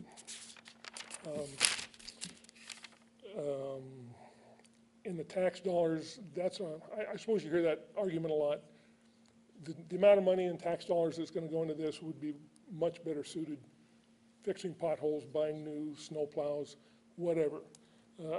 We think it's money that need not be spent because it's not broken.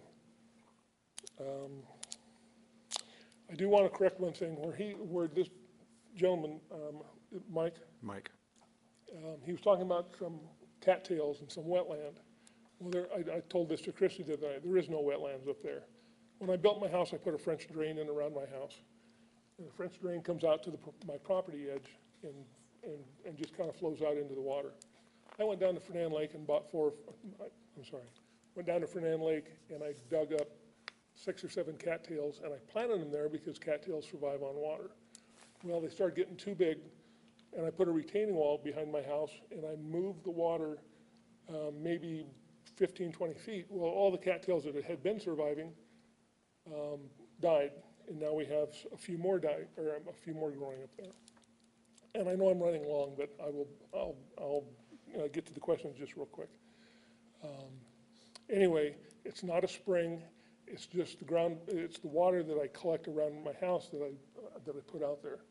If I were to change my mind and dig a hole, and this isn't a veiled threat, but if I were to, for whatever reason, if I have to replace my pipes or whatever, and it doesn't come out in the same place, there is no wetlands. It's just water that's coming from around my foundation. So I'll let I know someone else is going to talk about this, but it looks like Mrs. Vanderleken had two objectives when she gifted this land. Number one, she wanted to recognize the veterans. Wanted to name it Veterans Park. That was her wish, that this land, if you accepted it, would be called Veterans Park or Veterans Centennial Park. The second thing was this was actually given in 1989. It wasn't 1998 or 2000. It was 1989 when she gifted that to the city. Excuse me. And she lived upon that. In the 80s, she was living up on the hill, and I'm sure there was a lot more wildlife there that she got up in the morning and saw deer and elk. And had she just wanted to make a gift to the city, she would have given it to you without any stipulation at all. I want to give this land to you, so you can use it for whatever you want. But I kind of have to draw the conclusion that she wanted other people to have that same enjoyment that she had, that they could experience the wildlife unencumbered by buildings and asphalt and irrigation pipes and whatever. So she made the request in writing, recorded at Kootenai County, that it remain in as natural state as possible. Doesn't say as practical, it says as possible. It's my position and the position of, I want to say everybody up on the hill. I can't say that because I haven't talked to everybody, but we've been talking about this since it was first surveyed. casually amongst this, do we want it, do we not? I've only talked to one woman who had 3 or 4 kids who thought, boy, having a park up there would be really be nice, and she lived on Fernan Hill. Other than that, unanimously, we're against it. We don't think the city is in a lawful position to even suggest this because it violates the terms of that. But I'm not an attorney, and I can't make that the statement that that's what that law says, because I can't interpret laws. I do know about the law enforcement problem. I spent 35 years in law enforcement in Idaho, primarily here in Coeur d'Alene, except for 4 years. So I do know that it's a real problem for patrolling this place. I know because we have such an absence of crime up there, we very seldom see policemen anyway. So I will leave it at that and ask you if you have any questions of me. Thank you, Walt. Any questions? I saw one thing. Can I make one more statement? It's a long 3 minutes, but go ahead, Walt. 45 seconds. One of the things that she wanted to honor were the veterans. In a conversation I had, someone said, well, you have to make that, if she really wants to honor the veterans, you have to make that handicap accessible. I have ridden my bike over that entire park as well as other people have. It's relatively flat. It's about as flat as this floor. There's no chuck holes, there's no rocks, there's no logs, there's no stumps. The city comes in and mows it twice a summer. It's very accessible to anybody who wanted to be in a wheelchair to be pushed through there and enjoy the wildlife. You don't need roads, you don't need school buses, you don't need any of this stuff for it to remain in a natural state. I do have a question. Well, if I don't live in the neighborhood, Okay. and I wanted to go there, how would I access it? And how would I You know? park, well, the obvious place is you park on you park on Victorian Drive where that cul-de-sac is. I don't own that. It's gravel. I requested the city to gravel that, and they have hard crushed rock down there. They can park there. They can park anywhere on Victorian. There's no restrictions. You get out, you walk 60 feet, and you're in the park.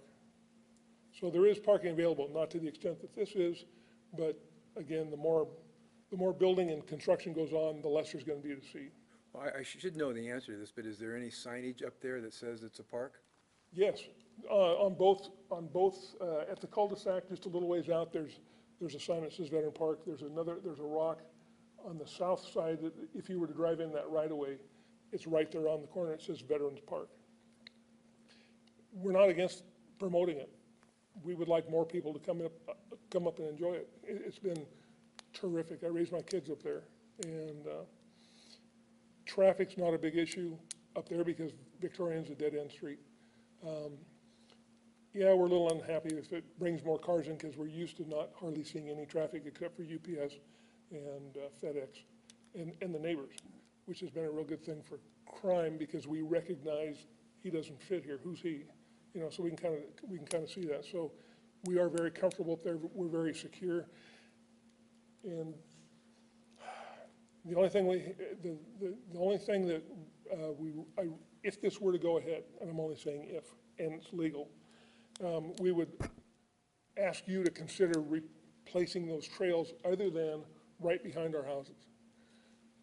For the last 25 years, if someone comes out into the park and enjoys it, flies a kite, whatever, we don't find them up within 50 feet of our houses. They have a respectable distance that they stay from our house because they don't want to be suspected of anything, and I don't want to feel, you know, I'm sure they don't want to make me feel nervous like they're hanging around the back of my house.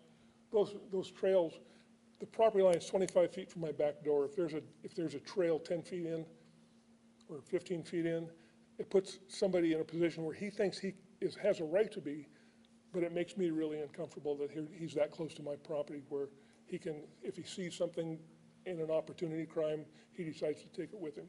And that's how most of us feel. So with that, I won't add anything else. Any other questions that I can answer?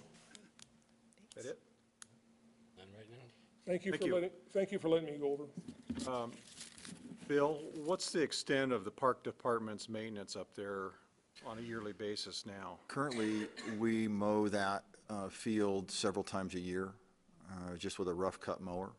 And we enter in, and to answer Commissioner Lean's question, the signage, there is a sign on a bollard that's up near Victorian. The rock sign, which he's referencing, it's inside the park. If you were to go up that Fernand Hill Drive, you wouldn't know that it was there. So there's an old, I think it fell down, there was an old apple tree that sign was next to. But we enter in off that side, and we're probably up there 4 or 5 times a year. Okay. The interesting thing, listening to Walt, was that, and I'm going to pull the Van Luken agreement, because he's absolutely right. It said as natural as possible. As a city park, as Parks Department park, a City of Coeur d'Alene park, this development that's being shown here is, as Mike said, conceptual. And you as commissioners know about providing opportunities for our public. And I certainly understand his concern about a trail too close to his home. That's easily modified. The size of the parking lot, easily modified. And we're going to begin to promote this park, absolutely, because he says we want folks there. Because most people don't know it's here, I mean, honestly. And there isn't a place, if we were to start to promote folks, there's no place up Victorian for them to park. And if we were to develop this and promote this, people need some place to park. And whether we do this full-blown plan here, we need to get through this, and because, again, the gifts just said it as natural as possible. And so tomorrow afternoon, I will search out that document, and we can look at that. Thank you, Bill. Ron Jones wishes to speak. I got a copy of the document. Okay. If you'd The state gift your deed name and for- address for the record. Ron You have Jones, your 3 minutes. 3106 Fernand Hill Road. Good evening. I got a copy of the original document from 1989, and it's just real straightforward. You know, she donates it as a park and everything, but it's very, very specific. The sentence here, this park shall be retained in as natural a state as possible. That's a quote from her gift deed. You put 1 square inch of pavement, it's not as natural as possible or something. It's going to be a war of semantics and all kinds of stuff and everything, and that's all. I just wanted to say that you guys need to look at the original thing, and it's going to go to lawyers and all kinds of stuff. Okay? Okay. Thank you. Any questions or anything? No, thank you. Bill Meyerholtz.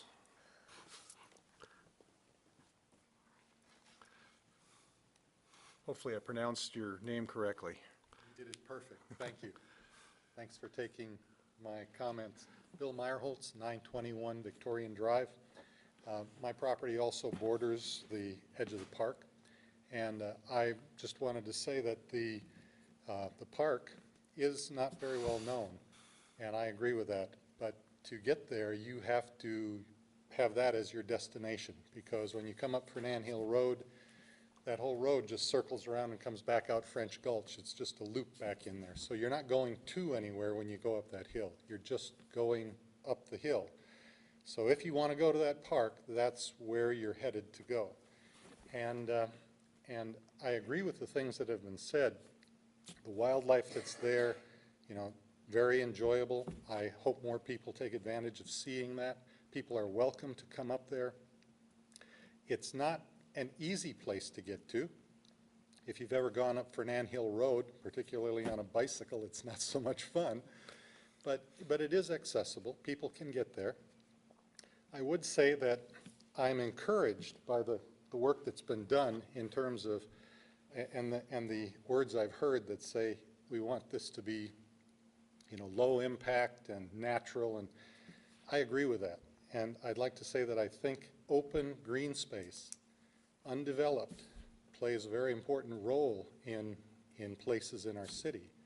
The residents up on Fernand Hill and in the area where I live, we enjoy that place. It is fantastic. We can go and recreate there, walk and fly kites and do whatever.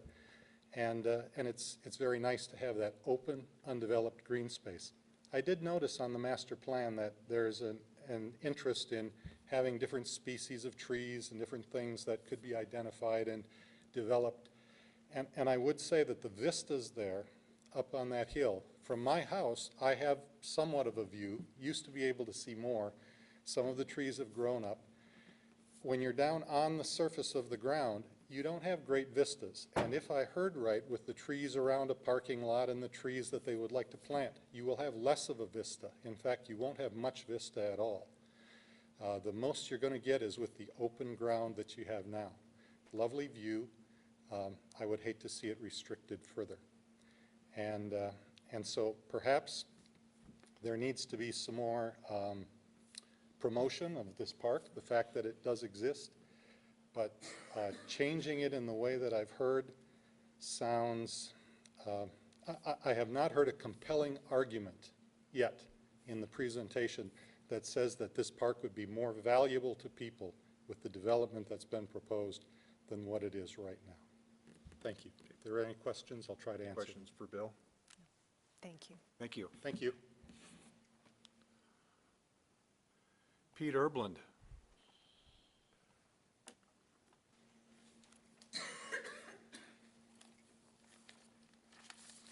Good evening, Commissioners. I'm Peter Erblund. I live at 3007 Fernand Hill Road. And to acquaint you with that, does the mouse show this? So this is my driveway, and it terminates here at this location. This is my property here. So right now, people are using my driveway to access the park, which I don't have any problem with. So I've lived there for 29 years. The house that I live in, Emma Van Locken was born and raised in. I bought property from her over the years. I talked to her a lot about what she wanted with respect to the park. She had originally sold that property to John Overby, and John deeded it back to her when he moved out of town. She thought about selling it, and then she decided, she worked with Scott Reed and Sue Flamming and decided that she would gift it to the Parks Foundation in 1989. And then eventually it was deeded to, it was in trust for the city of Coeur d'Alene, and then it was deeded to the city of Coeur d'Alene, I think about 10 years later. But the same deed restriction follows that deed. By the way, I am an attorney. I am not giving legal advice. I would be conflicted. I represent the city of Coeur d'Alene in a couple of unrelated matters. And so I'm here purely as a private citizen. You'll never see me in a courtroom advocating one way or another over this issue. I think it's great what work has been done to show what this park would look like if it was developed. When I look at the deed, and again, this is a private citizen, in fact, the deed does say that to encourage development of a park. And so it's not like she was saying, again, I can't channel Emma, but I did talk to her about it. But if you look at the deed, it's not like she was saying, I don't want to have a park there, or I don't want to encourage people to be there. She obviously wanted that. But she did want a restriction, and it was to be as natural as possible, and those are the words, just plain English. So what I think is fair, and again, this truly is my backyard, and so I think it would be unfair for me to take a position that it shouldn't be developed in any way. I think it's fair for more people to use it. Now, we don't have any problem, my wife Tiffany, who's here with me, we don't have any problem with people using our driveway to access it, and people do, and it's fine. It would be helpful to have more signage at Fernand Hill Road.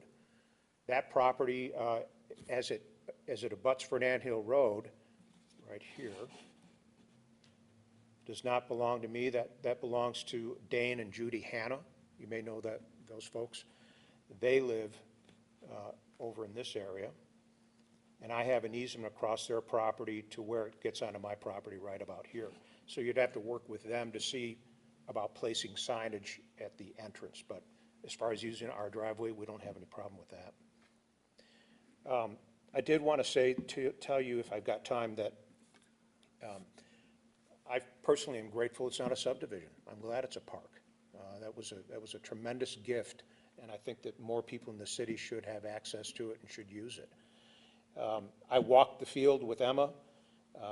She was well into her 70s or early 80s when we did that. I walked the field, I walked the woods with her. She talked to me about what she wanted, but she obviously didn't tell me, I don't want an amphitheater, or I don't want this, you know, that would be impossible to say. If she were here today, I think we'd simply have to go back to the deed and say that she wanted it as natural as possible. The city does cut the field a few times a year, and they do have a rock that denotes it as Veterans Park. That's on my property. They asked if they could place it there. I don't have any objection to it staying there. The cars that come up, if you've been up there, you just come up the driveway, you take a left into the field, and cars park there, people use it. They use it mostly, obviously, in the summertime. In the wintertime, people cross-country ski in that area, and they still have access because the driveway is plowed. So my point, I guess, to sum it up, is that this tremendous gift to the city should be used more by people if they like that type of experience. If they want to have that natural hiking experience, it's there to be available. And I would personally, I know my wife also would, be willing to work with the folks on the committee that's looking at this conceptually and see what we can do to encourage people to use it in its natural state. Okay. Thank you. Any questions for Pete? Yeah, I guess I would have one. Seems like you're the only person here in the room that's actually talked to the donor of the property, Pete. Right. So, and it's getting back to this as natural as possible. You heard Bill tell you that's about it. This is about as natural as a city park gets. Obviously, that's not quite what everybody in the neighborhood is thinking. What I'm trying to get to is if we're going to keep this as a city park in as natural a state as possible, is a minimal amount of parking with the access developed as it's portrayed here, is that, you think, contrary to Emma's wishes? And the rest of it, say the rest of it were all natural. I cannot channel Emma on that point, Mike, but I can tell you that as a practical matter, I can see what she did, and she told me. She deeded access to the city with a 60-foot right-of-way for Fernand Hill. Right. So, and she knew, and I talked to Sue Flammy, who represented her, her name's on the deed, on the recording portion of the deed, that was a requirement of the city when they began talking to the city about donating this land, because you can't just donate land unless you have access. And so there's a 60-foot right-of-way, and it's deeded to the city.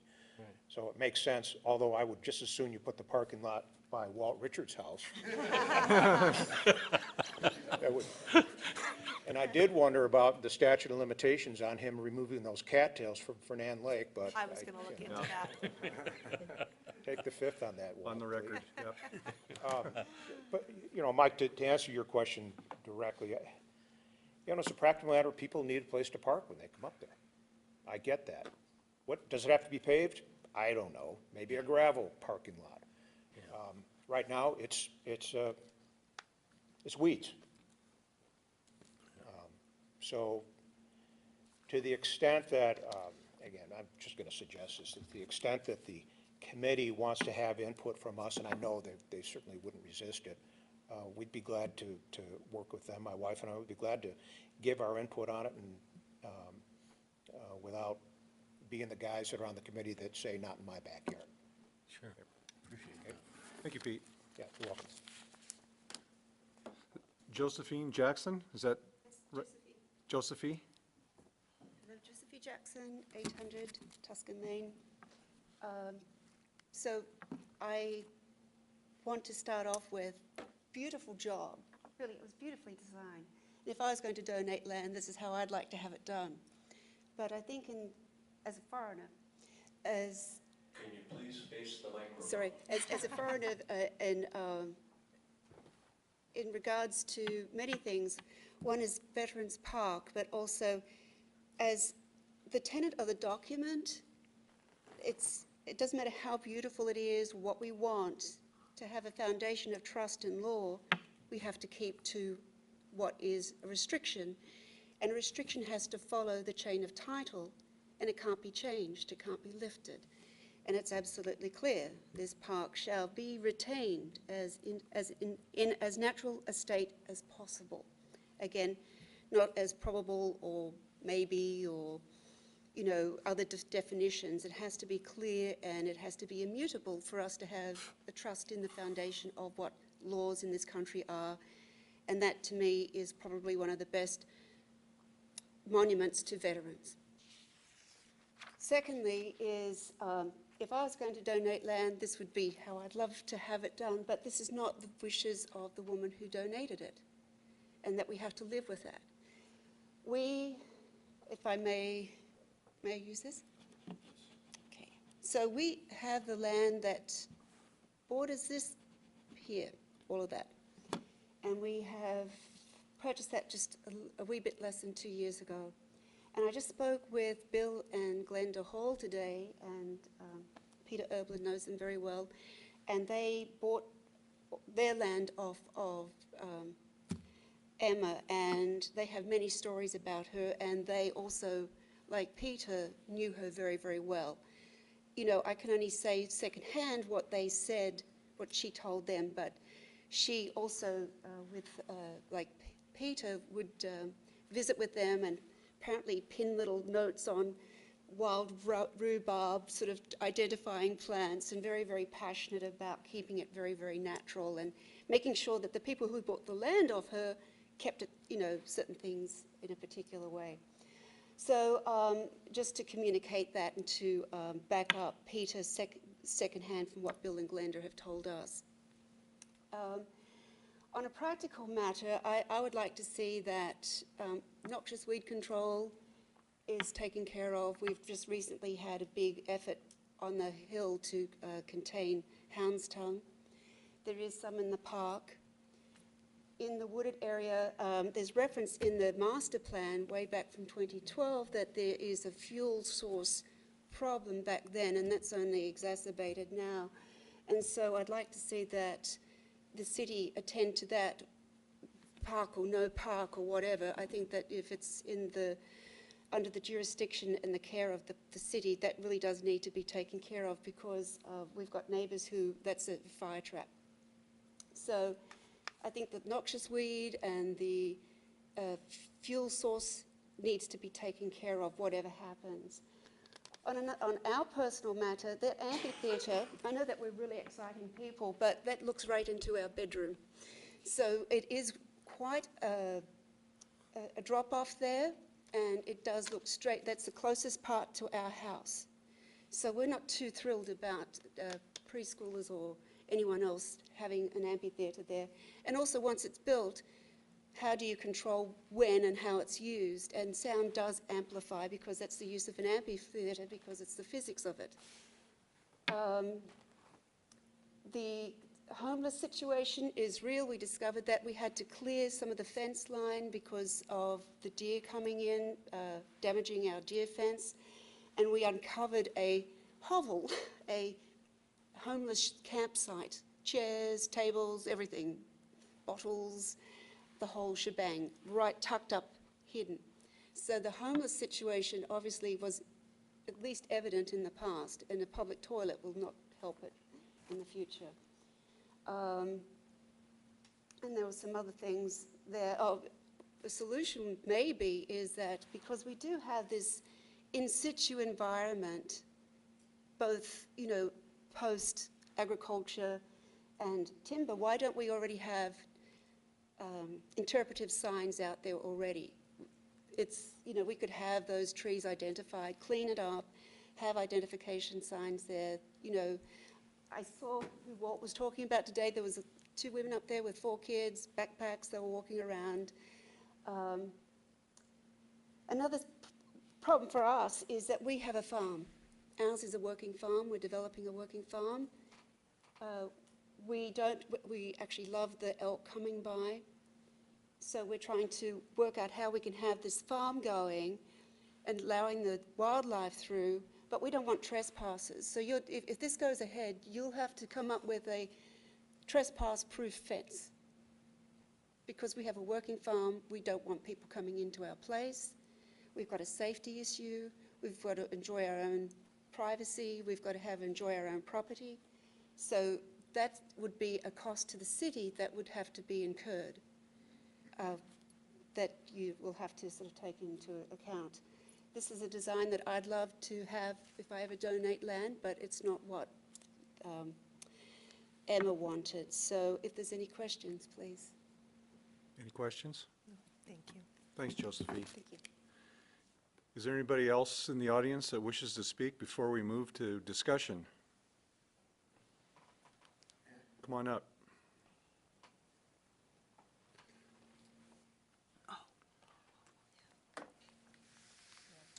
My name is Archie Gray. I live at 922 North Veranda, which is just off the map to the north. And I'll give a little bit of testimony as both a neighbor and as my profession. I'm a professional forester. I work for the Idaho Department of Lands. And one of the things I want to bring up is, as Ms. Jackson was speaking to, there are some forest health concerns there. And there tends to be a lot of misconception that people have about what is genuinely natural.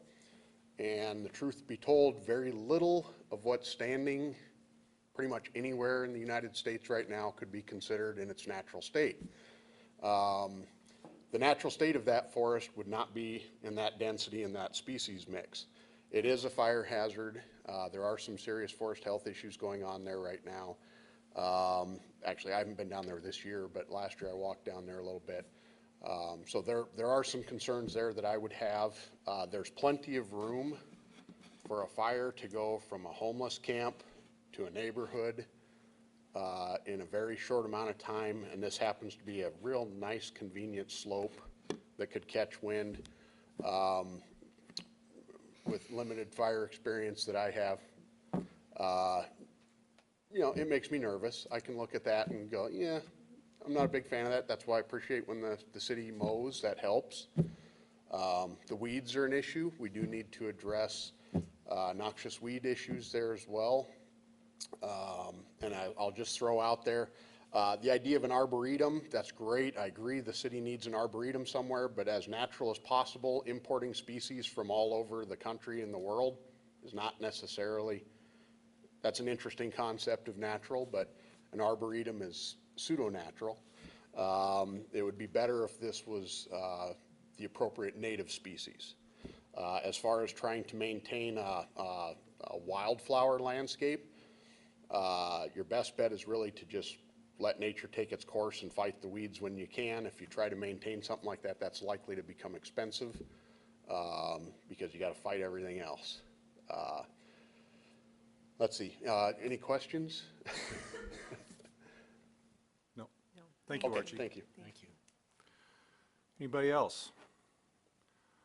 Well, I certainly appreciate everybody's attendance tonight, and I just want to reiterate that this is a conceptual plan that has been kind of rolled out tonight as a kind of the first time in any public format, and there's going to be a lot more public input and discussion moving forward. Again, this is something that any park development is unfunded at this point. So with that, is there any further discussion? Well, Christie? Mr. Chair, even though we're obviously not moving forward on this right away, and there will be public meetings if we do, it seems like we need to address the few items that were brought up.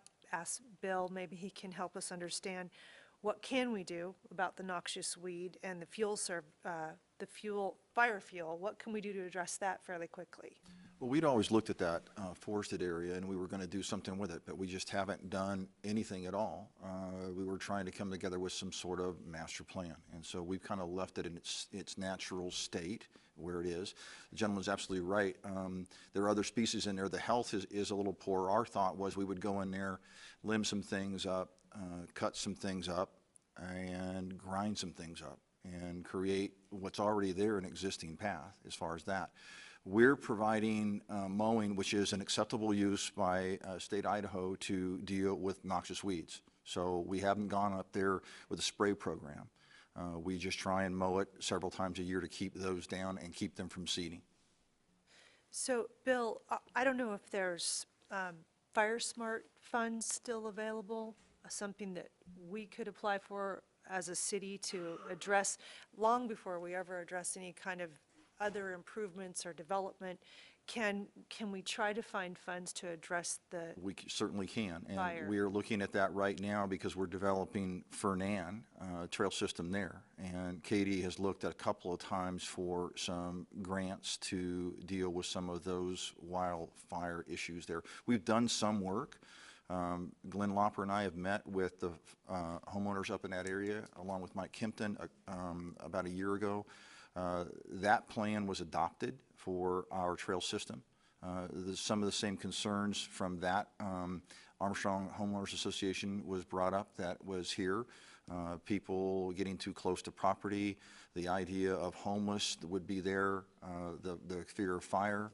And we've done, I think, rather a good job at addressing all of those. This is our first shot across the bow to present a concept. So aside from this concept, can we do something this summer about the fire I danger? can look into it. I don't have staff. Grant processes take a while, but our staff is pretty busy with being that it's summer. So we can certainly take a look at that and see what's possible. Okay. And then, Mr. Chair, I don't know, I mean, obviously, it's just an information item and there's no action, but I think we had discussed at some point in time, I think it was our workshop, that maybe we would want to have a public meeting and look at a date to get more input, or not. Well, I was going to have a couple of questions of our guests tonight. First of all, we had discussed kind of continuing the discussion on this park either in an open house or a workshop type setting with this commission. So I guess my first question, and maybe with a show of hands, who there in our audience would like to participate with this commission with a future workshop or open house meeting to discuss this in more detail and kind of getting more input from you as to what you would like to see or not see done there? Okay. If a future meeting time was set up, is it better for you to meet in the evenings versus a noon? So favor of evening, hands? Okay, a noon, hands? Okay. So Bill, I guess if it's kind of the consensus of this group, I don't know what our immediate schedule is, but there's no time frame going forward on any key dates on a master plan for this park, but in a future date where it meets kind of our commissioned business schedule, why don't we try to put together an evening meeting, a 5:30 meeting that would be more of an open house and kind of a casual meeting to where there can be kind of open discussion with the residents here and Very good. you know, Yes. other park users in our community, and I think we just need to thoroughly Are you thinking vet some weeks this. out? Pardon me? Some weeks out, some months out? What's your thought on this? Well, what do we have upcoming here in the next month or two? I'd have to look at the calendar back of the office, so Okay. I don't know that we've got anything real pressing next month. There's a couple of items, but I think what would probably work best is if we would use a regular Monday night monthly meeting, but we just change the format of the meeting to where we can put some boards up and have kind of a more informal gathering to where exchange of ideas can happen. And what I'll do is I'll try and clear the docket so we can make as much room or as much time as possible for that. I think it's best for everybody that would be participating if they can have as much advance notice as possible. So why don't you take a look and see what our agenda is for next month, and maybe we'd be looking at something in August, September, something like that. Something that may not be too late in the year to where if the idea comes up that, you know, we need to get up there and walk the park site, we can still do that in decent weather. Okay. Yeah, yeah, I guess we also, especially given the amount of comments surrounding this, as natural as possible thought process, that's the language in the instrument, I would like to see some further investigation of that and what that does and what that does not mean in terms of what's within the realm of possible up there. That's a very odd word, as possible, so you're absolutely right. Yeah, so, to me, it seems like you've got leave it alone altogether and don't tell anybody about it, and it's still the same good old thing it is right now, versus minimal, maybe parking and signage, and leave it alone and clean it up a little bit for forest health and safety. So, Okay. Ron, did you have something? Mike, basically what is that, keeping it, as some people have mentioned, keeping it in a natural state, well, what it is right now, I mean, we've got Tubbs Hill that, we feel that it should be kept in its natural state. And we've tried to do that, and so, maybe this piece of property, with talking about keeping it in its natural state, this could fall in that category. Okay. Jim, you have anything? Okay. Thank you, everybody. Appreciate everybody's comments, and I'm glad you came tonight. It's good to hear from you. Okay, Bill, we're getting close to winding it up here. You've got one last info item. VFW and double depth burials at Forest Cemetery and Riverview, or is it just No, Forest? just in Forest. Okay. I've got an exhibit I'll show you guys. You have a copy of the letter that I sent to VFW.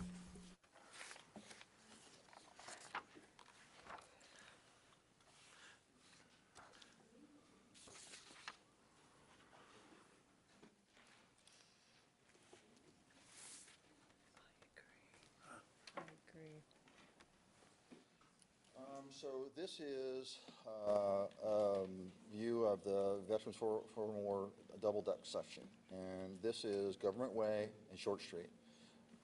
These shaded areas are all burials that have taken place in this area.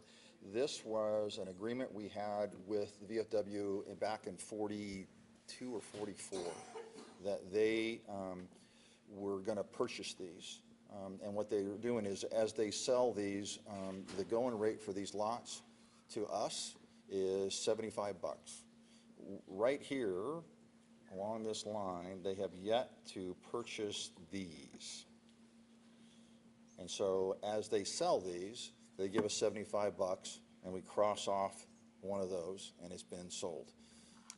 That's a little history about what's taking place. The double depth section is just what it says. It's 10 feet deep. So we have been contracting with Wilbur Vault to do those barrels. We can't do them ourselves. OSHA had contacted our contractor and said they can no longer do double depth burial. Double depth burial is just what it says. There's one grave on the bottom and another grave on the top. It's an interesting way these are done, because where my cursor here is 11, this would be the next one. It has to be done. So these are called at need. So when someone passes, and that veteran, they get that spot. It can't be that spot. It has to be this spot because they're in line. And the reason for that is that these spots are so tight together, when they dig 10 feet deep, there's a collapse. So they're actually digging really close to 12 to put in 11. And so what we have to do now is all of these are no longer going to be double depth. They are going to be single depth. We can do single depth, and we do single depth. So I just wanted to bring your attention to the fact that we're going to stop the double depth. I spoke with their leadership, and they have right here a niche wall, and it's about 50% full. They have an opportunity in the future along Short Street. We just put in a niche wall ourselves, and they come in on a crane. They're pre-done, and they set them. So if they choose to maybe utilize some of these lots along this edge of this fence line, they could put in niche walls in the future to add more spaces in their spot. Because what's happening here is they're losing some locations because we are going to single depth and no longer double depth. Right now, this line is the area in which they have not purchased these yet. So what we're going to do for them, Melissa is going to go ahead and take the money and go ahead and manage this for them.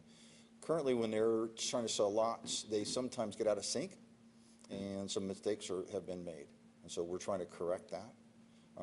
So what will happen now is these folks can come in and buy what they call pre-need within where this line is, and I'm showing you here, and all of these areas that are unmarked. They can go ahead and make a choice prior to need, so pre-need. Okay. Yes, sir, Mr. Edinger.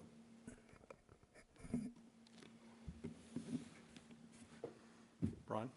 Yeah, Bill, you know, I don't know when it ended or anything like that, or even when it started, but some years back that the veterans, you know, used to do a lot of double decking. Mm-hmm. And are they still doing that? No, that's what we're talking about here. All these areas here that you see that are dark are the double depth, but OSHA won't allow our contractor to do those any longer. So we're going to just do singles from here on out. Mr. Chair. Christie? Bill, are these just sold to military, like the military pays for, No. like veterans like Ron and me? Veterans, the VFW. VFW. And they have to be in good standing, so that when they go to their leadership, they have to come to us. And I met with Gene, the quartermaster, the other day, and we're working out some of these details, how they come to us. They have to have their card, first of all, but then they have to have a letter from that leadership that says they're in good standing. They've kept their dues up, everything's good. And with that letter, we then would sell them a location. I see. So this is not open to the public, it's 100% No, it is not. VFW. Okay, It's Veterans of Foreign Wars. okay, great. Okay. Any other questions for Bill on this matter? So in the dark spots are all the double? Yeah, these are already full. These ones that are not darkened are the ones that are available. And this little darkened area is actually the niche wall that they have in there. What about the ones that are half and half? Those are available. And that's an interesting part too, is that sometimes, so these over here, these could be available, just as they would have been as a double depth. See, so let's look at 12 right there. That person has already been placed in double depth. We would have then placed the person in the single depth. Okay. So our crew is capable of doing that. And nobody's being moved, right? Yeah. Everybody stays where they are, correct? Right. Okay. Nobody's moved. So again, there's no action on this, Commissioners. I just wanted to bring it to your attention that this is something that was brought to our attention this spring. Hence you saw the letter that we sent the VFW leadership. Okay. Thank you. Well, we don't have the opportunity to discuss our cemeteries very often. Do you have any other kind of summary comments? Actually, I do, of and I how our apologize. I got, there's a couple cemeteries are things doing? that we've done. We just, and I've got some pictures for you, and the next time we meet, and when it's timely, I will show those to you. We, in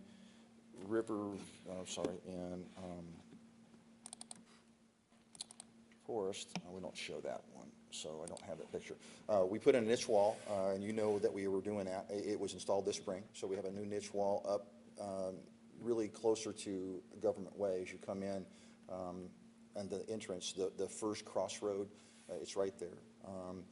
I think Melissa sold the first week that we opened it up, probably 10 or 12 out of the chute real quick. So we'd already filled another one up, hence that's why we built this one. We've got some ideas about some other locations, and I'll bring those to you as those move forward.